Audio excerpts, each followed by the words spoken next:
Hey guys, in this video I'm going to show you how to fix your Remini app not working properly issue. If you find this video helpful, please drop a like and subscribe. In saying that, let's just jump straight into the video.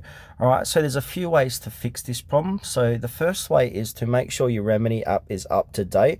So to check if your Remini app is up to date, go ahead and go to your Play Store, search for Remini, and now there's Remini here.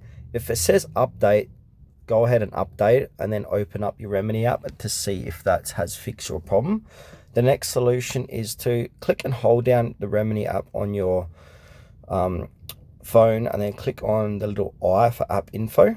And now from here, what you want to do is scroll down to click the storage and clear your cache, and then go ahead and restart your Remini app. If that doesn't work, you can always delete the Remini app off your phone and re-download it. And the last solution is to simply turn your phone on and off. That should fix any issues as well.